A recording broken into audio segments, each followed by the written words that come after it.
Assalamualaikum warahmatullahi wabarakatuh. Saya Dini Melinda Oktaviana, nomor induk mahasiswa E07218008.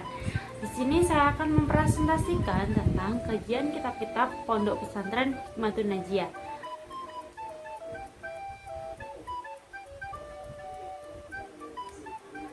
Baik, di sini yang pertama saya akan membahas tentang kurikulum pendidikan Pondok Pesantren Hikmatun Najiyah. Yang kedua, saya akan membahas tentang kitab-kitab yang dipelajari di Pondok Pesantren Hikmatun Najiyah. Dan yang ketiga, saya akan membahas tentang jadwal kegiatan Pondok Pesantren di Hikmatun Najiyah. Baik, yang pertama, kurikulum pendidikan Pondok Pesantren Hikmatun Najiyah. Kurikulum pendidikan yang diterapkan di Ponpes Hikmatun Najiyah Wonocolo Surabaya ialah kombinasi antara pendidikan normal sekolah dasar atau menengah pertama atau atas atau biasa kita kenal dengan SD, SMP, dan SMA dengan pendalaman pendidikan Islam melalui kitab-kitab Islam dan beberapa hafalan ayat Al-Quran.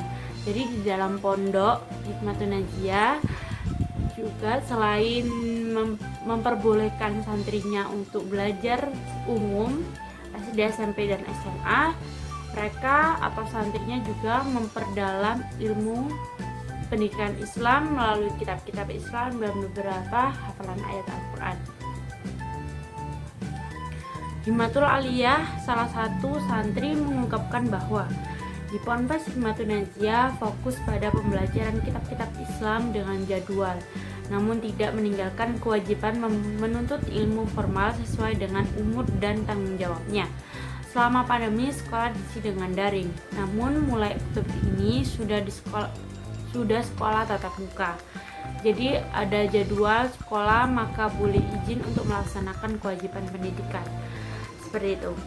Yang kedua, kitab-kitab yang dipelajari di Pondok Pesantren Hikmatun Najiyah. Kitab-kitab yang dipelajari di Ponpes Hikmatun Najiyah menggunakan model sorogan dan wetonan. Sorogan adalah metode belajar individual di mana seorang santri berhadapan langsung dengan kiai atau ustazah muda. Kemudian bandongan atau wetonan, istilah weton ini berasal dari kata waktu dari bahasa Jawa yang berarti waktu, sebab pengajian tersebut diberikan pada waktu-waktu tertentu, yaitu sebelum atau sesudah melaksanakan sholat fardu. Kitab Ponpes Hikmatun Najiyah sebagai berikut, yaitu Alfiah Ibnu Malik yang membahas tentang tata cara bahasa Arab, Fathul Qorib yang membahas tentang Fikih, Rohabiyah, Fawaidul Iqab, Waraqat, Riyadhus Shalihin, Azkar, Mukhtar, Nurul Dolam, Fathul Mu'in, Ibnu Akil, Akidul Awam, Syabrawi, Fikih, Badul Amali, Imriti, Khulasa, Safinatun Najah, Jurumiyah, Tafsir Yasin, Sorof, Fathul Mu'in, Wasaya, dan Wasiatul Mustafa. Kitab-kitab ini tidak fokus membahas tentang tasawuf, namun di dalam kitab mengajarkan tentang kebaikan yang sama nilainya dan maksud dengan tasawuf.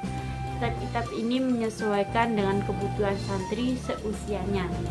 Jadi Balkis selaku pengurus Pondok Pesantren Hikmatun Najiyah mengungkapkan bahwa santrinya tidak diajarkan tasawuf yang langsung. Ini kita harus belajar tasawuf dengan kitab, contohnya Ihya Ulumuddin. Namun dimasukkan kitab-kitab yang sesuai dengan usianya, tapi tidak memungkiri bahwa nilai-nilai dalam kitab-kitab yang diajarkan juga kebaikan yang sama persis dengan tasawuf. Begitu. Yang ketiga, yaitu jadwal kegiatan Pondok Pesantren Hikmatun Najiyah. Jadwal kegiatan Ponpes dari bangun tidur hingga tidur lagi ialah sebagai berikut. Setelah subuh atau jam 5 sampai jam setengah 7 ada kegiatan sorogan dan lalaran atau setoran hafalan Al-Quran. Jam 8 atau setengah 9 sampai jam 9 mengaji kitab. Nah, kitabnya ini dipilih secara bergantian. Jadi seperti misalnya hari Senin itu kitabnya Alfia Ibnu Malik gitu, dan sesuai jadwalnya gitu. Kemudian jam 9 sampai dengan jam 10 ada kegiatan musyawarah. Jam 10 sampai jam 14 ini waktunya sekolah dan isoma atau istirahat. Jam 2 sampai jam 3 ada kegiatan mengaji Al-Quran. Jam 4 sampai jam 5 ada mengaji kitab lagi dengan kitab yang berbeda.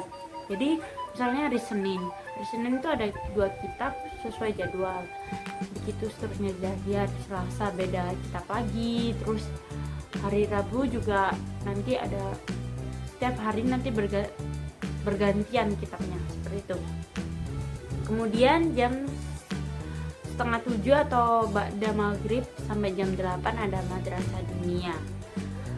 Berikut dokumentasi ketika saya berada di Pondok Pesantren Hikmatun Najiyah. Jika kalian ada pertanyaan, boleh silahkan untuk mempertanyakan di email saya atau tulis di kolom komentar berikut di bawah ini. Terima kasih apabila ada salah kata dan ada